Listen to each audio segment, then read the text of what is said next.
What's going on, guys? It's your boy LQ, Mr. Real Deal Fantasy HQ. Fire content only. I love that little animation, little effect. But hey, we're going to be talking about some late round stash players, some guys that you need to just have on your bench ready to go, locked and loaded. When their name is called, they're going to be putting up big points this fantasy season. Because again, we've seen all the injuries last season. COVID should be to bed, hopefully, please, God.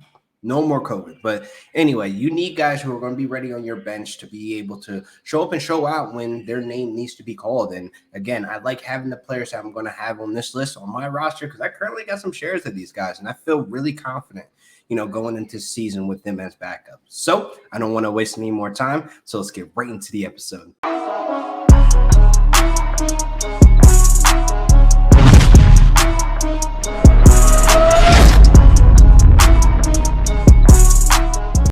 Of course, make sure you like and subscribe the video, leave a comment below after the video is done on what you guys think about the episode. And please follow me on Twitter as well to keep up with me with the latest and greatest fantasy content out there, fire content only. You see the face, you know the case. Let's get right into this content.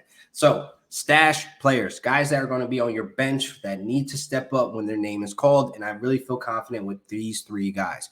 First up, we're going to take our talent down to South Beach, Miami. Raheem Mostert, man, he needs to be on your fantasy roster just based on what he's able to bring to the table when he's healthy. So he's going in those late rounds, people. There's really no risk. It's low risk, high reward here with Raheem Mostert. He can end up being your RB4, RB5.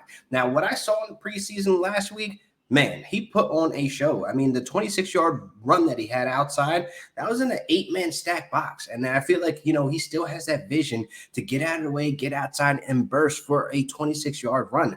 This is the talent that you want on your bench, and Raheem Mostert has proven himself in the McDaniels system before. He's been with McDaniels in San Fran before, so him coming down to Miami, so beautiful. So listen, Raheem Mostert is a talent that you want where he has that breakaway speed. The speed is still there. He's definitely still that running back that we've known and loved, a couple of years ago before the injuries. So like I said, he has a very nasty injury history, but again, he'll be your RB4, RB5. That late round stash is a guy that you want that will be showing up, when you need him. I mean, again, as a running back, I like having my stable pretty healthy, numbers wise, not actual health, but I really want the numbers on my bench for running backs just based on what we saw last season. Like, I was a victim of losing CMC. 101, took CMC, boom, burn. Another league, I took Derrick Henry and Chris Carson. I lost both of those guys, in the same league. So again, I want to have the backups. I don't want to end up putting a Kenneth Gainwell in my starting lineup with an Alex Collins. That's what happened last year, people. And then the backup for Saquon Barkley. God, I forget his name. That's so forgettable. So it's like, man, I don't want to end up in that situation again. So I want to end up with guys who are going to be able to show up and show out when I ask for them. Raheem Mostert is like that number one guy that I've been targeting in those late round drafts. And again, you can take your shots on wide receivers, tight ends, or even quarterbacks, whatever you do in your redraft leagues, PPR format, of course. Listen, Raheem Mostert needs to be on my roster just based on how that security blanket of a guy that's going to be explosive and a guy that can put up fantasy points week to week. So Raheem Mostert needs to be your stash. He needs to be on your rosters this come season. Now, we're moving on to a Falcons running back. I love Tyler Allgeier, the rookie.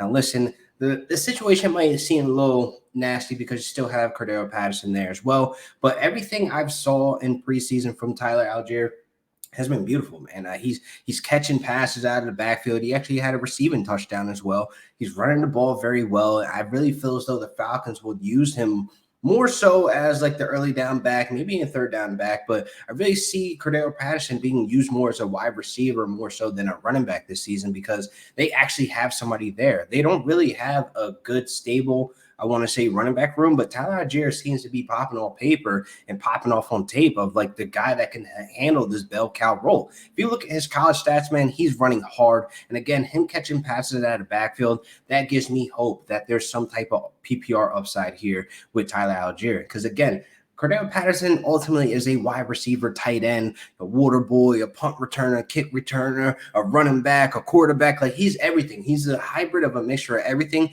So I don't really think that sticking him solely as a running back in this offense will, be efficient. Just I would have him more so as a wide receiver, running back, kick returner, punt returner, whatever, water boy, GM, coach, whatever the case may be of what he wants to play that week. I just don't see him taking 210 carries this season going with Tyler Algiere behind him. The rookie is hungry, and I liked everything I saw from him, how he was running in the preseason. And again, that receiving touchdown, that stays and burns in my head because it's like, man, he's getting involved in the passing game already.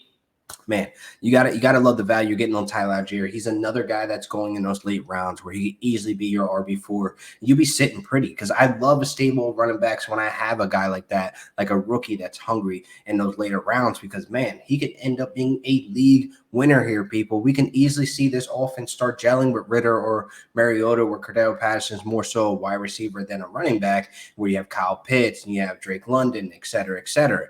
I really like how this offense is looking so far on paper, and hopefully they can get it together, and Tyler Algiere can end up being a top 25 running back. And what round did you get him?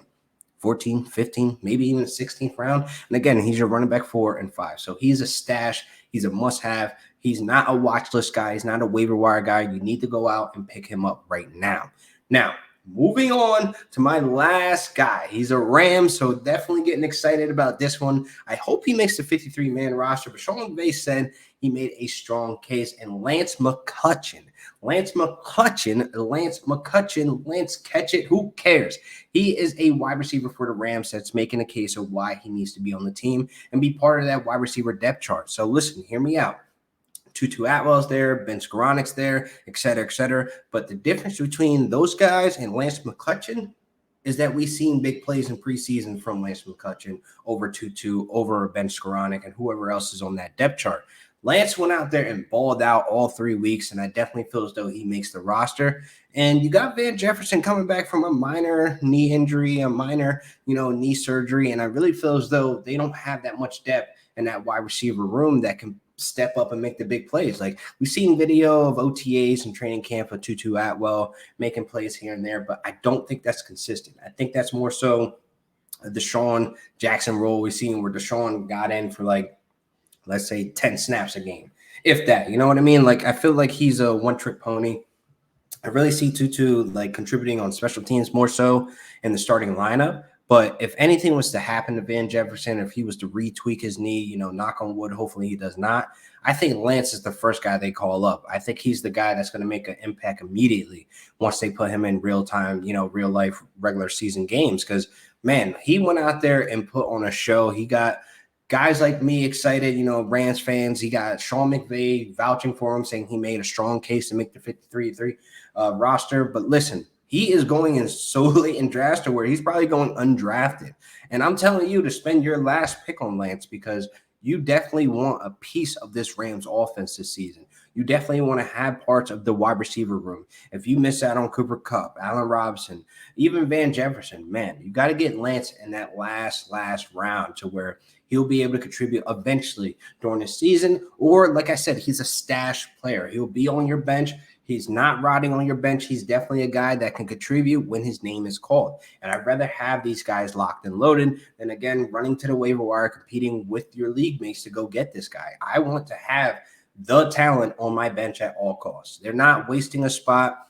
Again, there's some people that play differently. Some people hoard players, and this isn't like hoarding a player. This is an actual, player that can contribute when his name is called, if his name is called, I should say, because Van Jefferson, man, oh my God, he's my guy. I want him to be, the top tier guy now. I'm rooting for Van Jefferson so much. I've been a fan of him for a while now, but, just in case he retweaks that knee, because you just had surgery, returning back from injury, I just don't, see it where he's like 100% healthy day 1, week 1. So we shall see and monitor that injury as well. But look, Lance makes that 53 roster, man. I'm telling you, man, he's going to make an impact the day that they put him in. The Sunday or Thursday or Monday night game they put him in, he's going to make plays. He's going to be a guy you want to have on your radar and absolutely on your roster. So this wraps up another great episode of Real Deal Fantasy HQ. Make sure you guys like and subscribe, leave a comment below on what you guys think, and please follow me on Twitter. Numbers are growing. I stay active on there. You'll get the latest updates. You'll see the latest content. You even get my thoughts of the crazy things that pop out of my head on your feed, live and demand. So please make sure you guys like, subscribe, and follow. And please make sure you leave a comment below on what you guys think about the episode. And I'll see you guys next week for another great episode of Real Deal Fantasy HQ with your boy LQ. Peace.